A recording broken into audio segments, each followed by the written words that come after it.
This is Terry Kurtz online reporting on Victor Valley, High Desert, and Mojave River Valley events, activities, entertainment, sports, and history.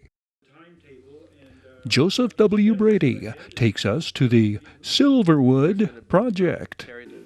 Terry, I'm pleased to be out on a project that I've watched since I heard about it on a trip. My first trip to the high desert, what we call the Mojave River Valley, was on Saturday, September 21st, 1986.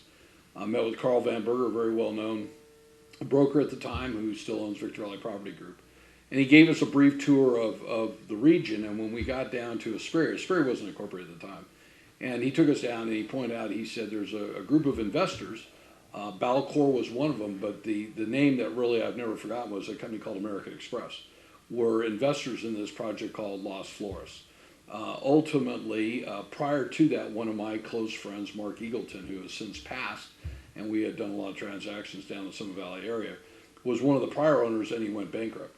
I believe when I introduced my friend John Ohanian, he'll talk about the first time that he saw this project in 1986. And so today, for purposes of this video, it's Thursday, June 23rd, 2022, and we're out here in the sales office for Silverwood, a master plan community that has had three different names, from Los Flores Ranch, the day that John Hutchinson and Bill Betterly and Oliver Cagle processed it for a little bit over 16,000 homes. Unfortunately, the project went through a bankruptcy, through a foreclosure with the Wells Fargo Bank. John Ohanian and his partners, and he'll talk about his partnership, were able to purchase this property, go back through the re-entitlement. Project size 9,633 acres, 15,663 dwelling units. They're grading right now 10 million cubic yards of dirt for preparation, I believe, 1,987 lots. This is a $7 billion project, but not only a massive community, but I think a game changer for the Inland Empire, for Southern California. And John will talk more a little bit about why this is such a different community, the equity that went into it, the planning that's gone into it, the managing partners that he has. So with that, I'd just like to turn this over to a guy who I met many years ago when he first came on up here. John is as grounded as anybody I have ever met in the development business. He's been very involved in other master plan communities. So hopefully, John, you can talk about some of those deals that you've done. But more importantly, is a huge advocate of a name change that I believe you will see over the next 5, 10, 20, 30 years, from what we call the high desert today to what we call the Mojave River Valley. So as I remind people all the time that say, I love the high desert, and I love the high desert too, but there's a high desert in Arizona, Colorado, New Mexico, there's one in Joshua Tree, there's one in the Antelope Valley, and ultimately through the help of people like John and Eric Schmidt and many other people, we came together to say, I think it's time that we change the name, change perception to the Mojave River Valley. So with that, I'd like to introduce John Ohanian, is somebody that everybody knows and everybody loves, and talk about your project. I mean, this is exciting, and then we're going to go out on the site for a little bit. So, John, it's all yours. Well, as Joe mentioned, we've purchased this property. It's a very large tract of land to do a master plan community. We bought it in 2012 out of a bankruptcy, and it took us just about 10 years to get to where we are today. We're finally in construction. The project will ultimately be 15,663 homes, and we're excited that we're going to be able to bring something very different to the Mojave River Valley than it's ever had, and that's a planned community, one where there's a significant amount of opportunity for our residents to have recreational engagement with nature. 50% of the land we're leaving is open space. We'll have 5 elementary schools, a middle school, and a high school on the property. It's going to have 384 acres of parks, has 166 miles of trails and paseos. So it'll be very much focused on outdoor lifestyle, trying to provide an opportunity for young families to buy a home. So we're going to be at a price point that we think will be very competitive. We'll take that first-time home buyer, first-time move-up buyer, and give them a chance to live in a real quality environment. John, so talk about the dynamics of a master plan developer picking those. I think you told me once you're going to have 6 home builders here. Right. Explain how you pick who they are.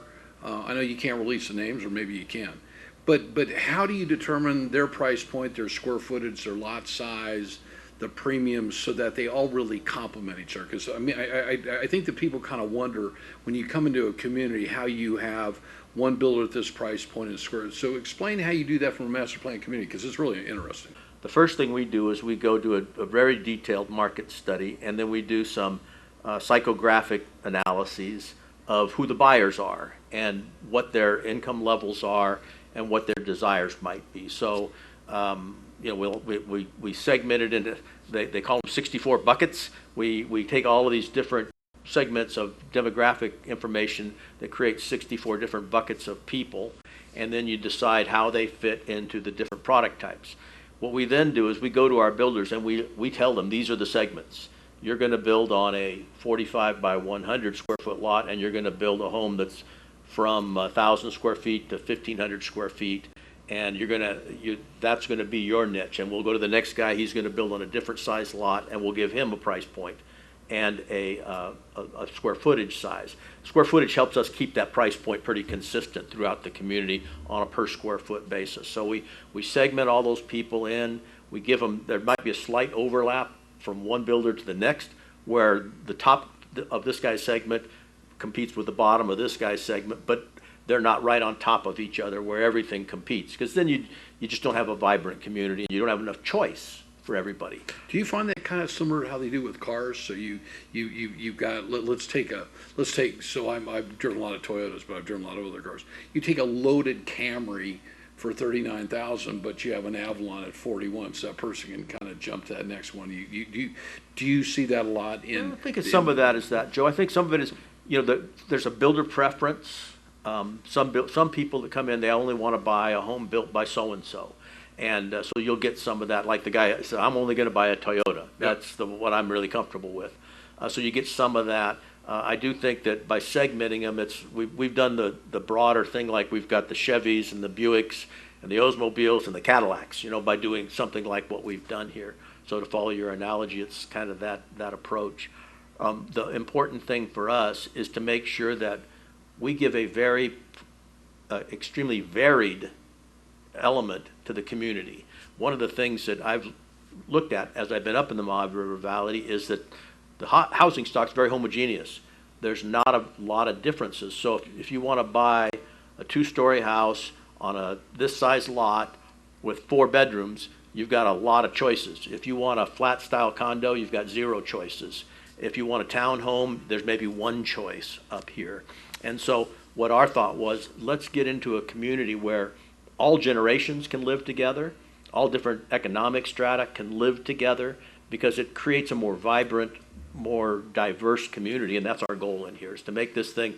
I would love to say, and we have age qualified here too, as part of our element, and I think that's important, because now we've got a very varied kind of demographic in our community. It's more healthy that way. Absolutely.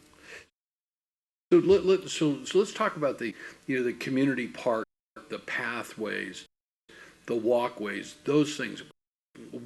How do you differentiate this project from some that the Valencia company has done, or what they've done at 4 Points, or what you did at Oak Valley? What are the differences today, not only with the double purple pipe and the technology, but more importantly, the community center, the water features, the park? And I think when you and I talked years ago, you really envisioned, or you and your partners envisioned, that somebody born in here or that moved in here at a young age would be able to transition all the way through from elementary school to middle school to high school, back, kind of not the days of Leave It to Beaver, but I think some of us kind of wish we went back in those days. No question. Okay, where you felt like you could walk to school safely. Yep. Yeah. So talk a little bit about that, because that I think is really exciting. Yeah, I think that what we have strived to do out here is to create a real sense of community. It makes for a better quality of life, and so that's certainly what we want. We want our people to be committed to this project. We want them to feel like they've found the home. And like you said, the first guy buys his first home, but when he moves up, he's going to want to make sure that he lives in Silverwood. And then when he and his wife get to be in their 50s, they're going to say, you know what, we should buy in the age-qualified part of Silverwood because it's such a great community. And the way we program it and the way we create opportunities for our residents to engage with one another is really important. That's one of the things that DMB does a wonderful job of, is that community engagement and creating programming that's exciting for everybody. And they want to go to the weekend festivals, or they want to come to the art show, or they want to go to the other things that they program that would occur throughout the year. Pacific Crest Trail, we will have Crest Fest. It's a big project, a big event we want to have every April, where we celebrate the Pacific Crest Trail, which runs through this property, where we have a big event for all the kids that are hiking the trail. And we have a concert and the barbecue and host them here as they come through on their way from Mexico to Canada. They come right on through our property. We want it to be an event like that. And Christmas and 4th of July and those kinds of events, we create opportunities for people to get together and enjoy that. So talk about the town center, because the town center is really important for things like this. Absolutely important. You want to make this a place where you come home on the weekends and you put your car in the garage and you don't have to pull it out again. You know, you get on your bike and you ride through the community. You need to go to the grocery store. You all walk down to the grocery store. So there's a town center in the very center of the project. There'll be a separate town center in the southern edge of the project as well, where you'll have grocery anchored retail, where you have your home centers, where you'll have medical, all the services that you need. That'll all be right here within the community. And so you really could get on one of the paths or paseos, and you could end up never having to get in your car on the weekends. That's our goal. You talked about in the beginning about some of the things we're doing to create an environmentally sensitive project. Part of that, outdoor engagement is part of that, right? So getting people out, getting a healthy lifestyle, getting people hiking, doing things, those were all vision items as we started looking at our brand principles and what we wanted to be when we grow up. Those were really pillars of how we designed this community. Question, John, I always get asked: what day does the grocery store come in, and how many dwelling units is it going to take? Not only to do that, and maybe you could also address. I believe you have a parkway that you're going to be building from roughly where we are up here on I and Ranchero, all the way through the project down to 173 and 138, which gives people really 3 different ways to get here. So what I tell others is, as you come up Interstate 15, if you live, Terry, or work in Rancho Cucamonga, Ontario, you could very easily be here in about 22 to 23 minutes. And you have really three options. The direct one would be I-15 and 138, turn right, either turn left on Santa Fe and come into Ranchero, or you're going to be able to go east on 138, where 138 and 173 come together, and then John will talk about the parkway, or the last one will be I-15 if you just want to go up that top of the Column Pass, if that's what's really important, and then turn right. And then maybe talk about, you've had to write a big check for some improvements. Terry and I are going to go by there today and see my buddy Vince Bomarito with Sully Miller. Talk about that improvement. I mean, that's a big check.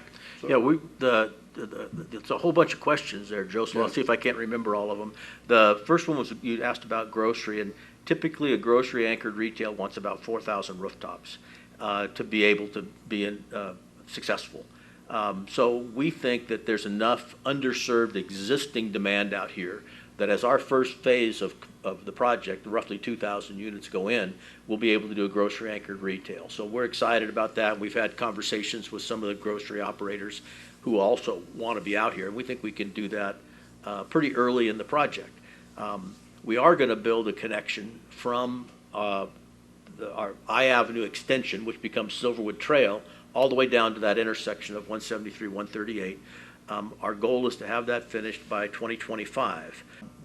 Our goal was to have it done by 2024, but the permitting process through all the agencies is a little more complicated, as we've learned over the last couple of years. So we added another year to that permitting process to get that finished, because it does go through some sensitive habitat down at the bottom of the community. So that's an important thing that we're going to do. You talked about Ranchero Road widening. And we did participate in that. That was that $12 That's a $12 million check to the city to help them finish this widening of Ranchero. So Ranchero will be a 4-lane road all the way from Interstate 15 to our project entrance. We'll be taking the piece from Danbury to the project entrance we'll be doing Yourself. also. Yeah, so that'll be an additional roughly $7 million that we will contribute to that improvement work.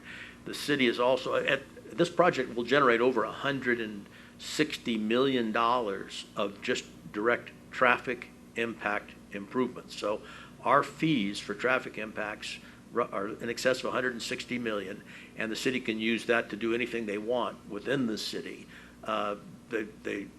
They've identified specific things they want to do. Obviously, the Ranchero Road widening was one of those.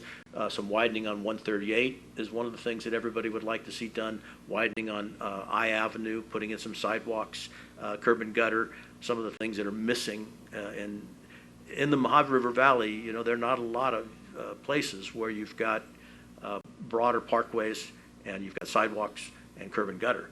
So this will be some of the stuff that the city will use the money for will be to do that. The other thing we're working with the city on is the creation of a major wastewater treatment facility so that they can take a lot of the homes that are on septic in Hesperia and they can convert them to sewer. That's a really viable project. I think it's important for the quality of the groundwater. The more septic you've got, the more opportunity you've got for nitrate infiltration into the groundwater. And this new treatment facility that we'll be participating with the city in and paying for roughly half the cost of it for the part that we use, and then they will be expanding it so that they can do the sewer to septic to sewer conversion. Big deal. But that wastewater treatment plant will also generate treated non-potable water coming out the other end of the treatment system, and we'll use that for all our irrigation needs on this property. So everything that is in public parkways, parks, schools, and the front yard landscaping on every house will be irrigated with non-potable water, which will really enhance the available water supply in the basin. What we'll do here is we'll dual meter every home. So you'll have a purple pipe meter and you'll have a blue pipe meter. And the blue pipe is the potable water that's going into your home and what you use there. The purple pipe will be that which goes into your irrigation. And it will irrigate your front yards, your backyards, parkways, medians, all that stuff. That'll all be irrigated with non-potable water. It's stunning. We did a project in Calamasa. The houses there use 25% of the total water that a house that's not dual plumbed uses. So you're getting 4 houses of water for every 1 house of water that you used to get. Now that's a combination of 2 things. Extremely efficient plumbing. That every year the building industry gets better at building houses that utilize water efficiently. So that's a wonderful thing that has been going on over the last 10 years. The other is that the bulk of your water usage is outdoors.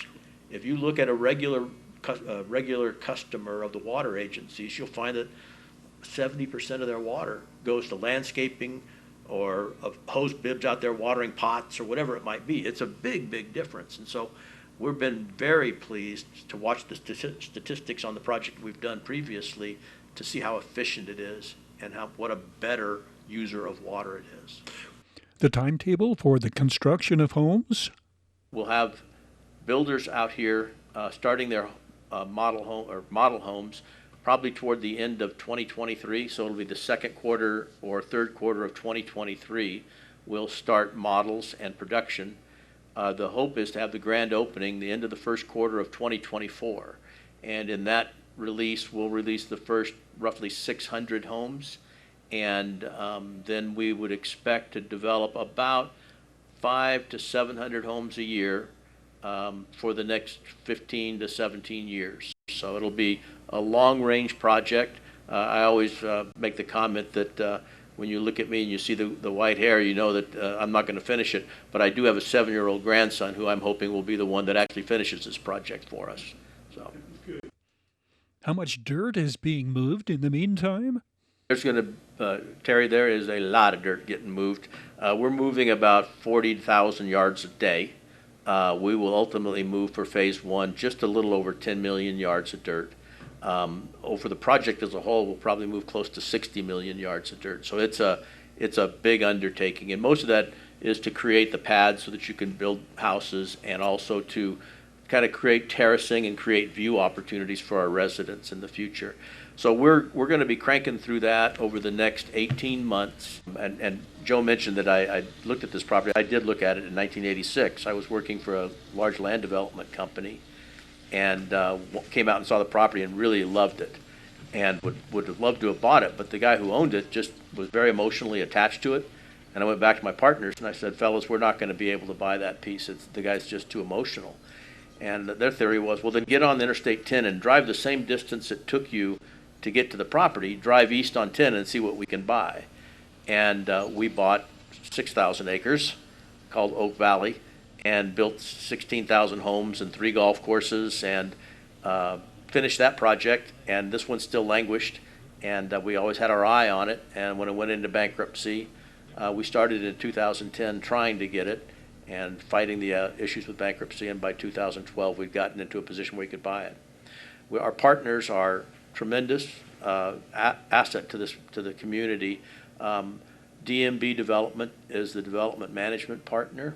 They are one of the premier development companies in the country, building a lot of projects all over, even internationally, and we're thrilled to have them as part of the management team.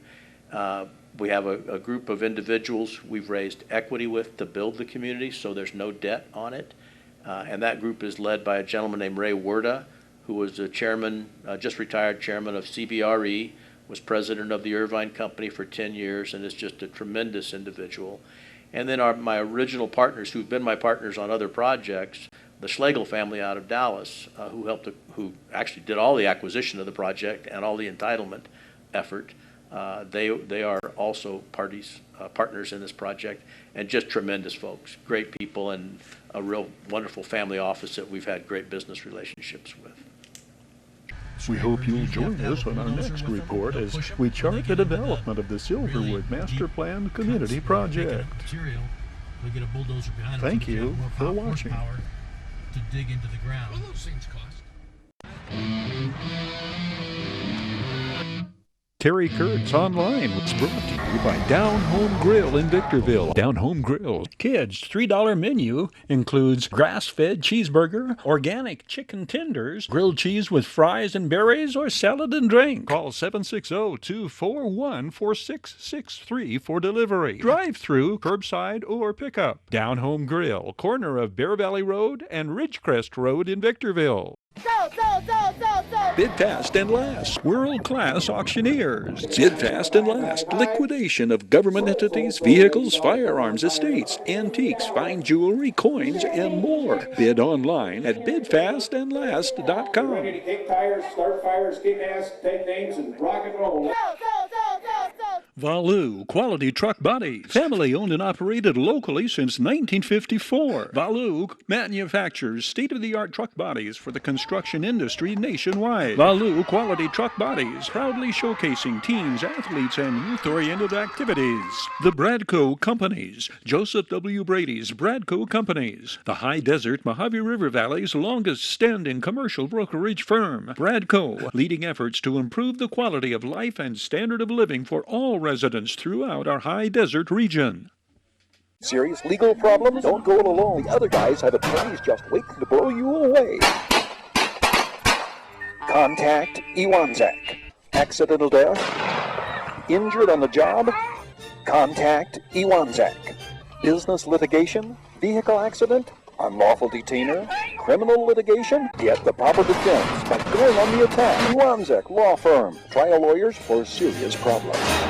And by the Community Table Restaurant in the Holiday Inn in Victorville. The Holiday Inn, conference and convention center for the high desert and destination of choice of visitors and travelers to the Victor Valley.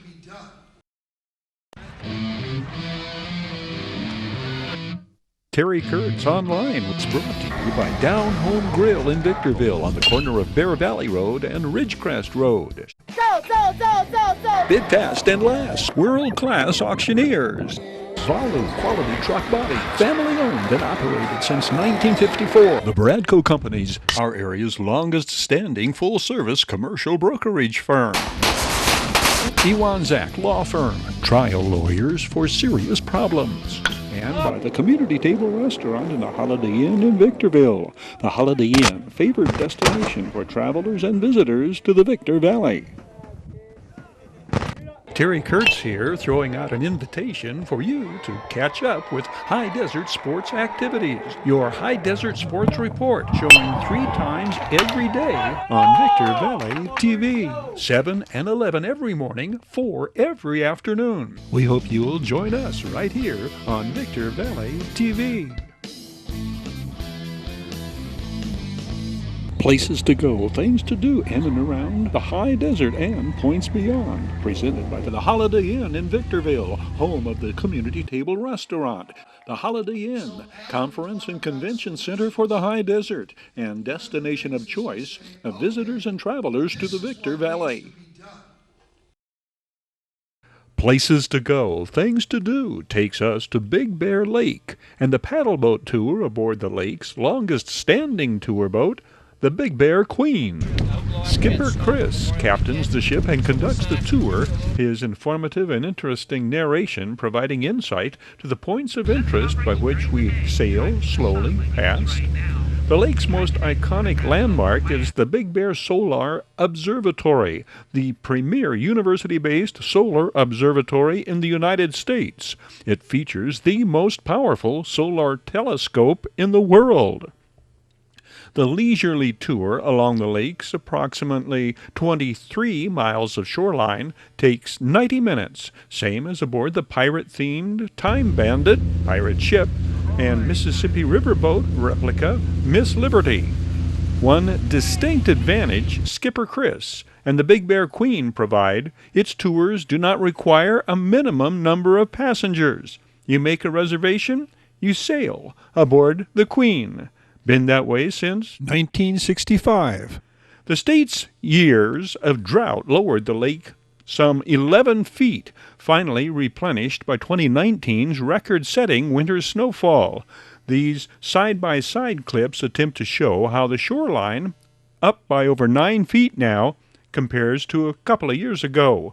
Truth is, the tour is incredibly relaxing and entertaining regardless of whether the lake's water level is 9 feet higher now than in recent years. Another advantage of the Big Bear Queen, it takes us closer to landmarks like the original Dam Keeper's house, which served as the castle stormed by the angry mob in the very first Frankenstein movie filmed in the silent movie era. Skipper Chris Bellows has lived in Big Bear all his life. How he conveys his intimate knowledge of the lake and the history of Big Bear Valley, no small factor. The Big Bear Queen's tour comes so highly recommended. Places to go, things to do in and around the high desert and points beyond. Presented by the Holiday Inn in Victorville, home of the Community Table Restaurant. The Holiday Inn, conference and convention center for the high desert and destination of choice of visitors and travelers to the Victor Valley.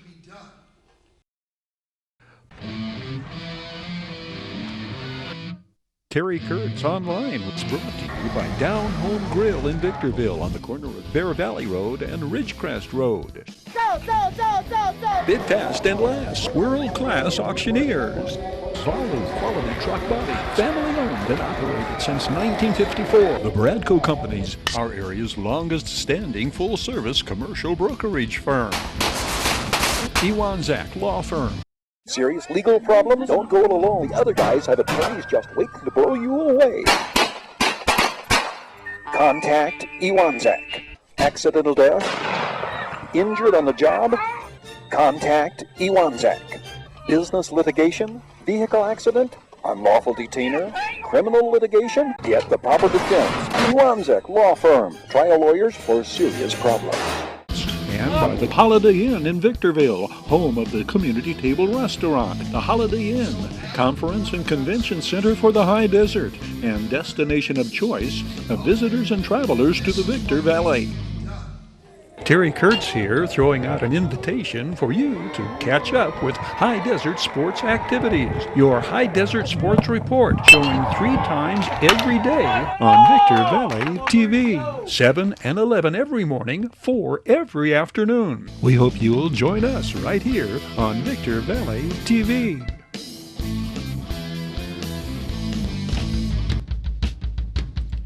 That's going to do it for this edition of Terry Kurtz Online as we close out to the pounding rhythm of Hank Miranda's Final Exit. Thank you for watching. Hope to see you again next time around.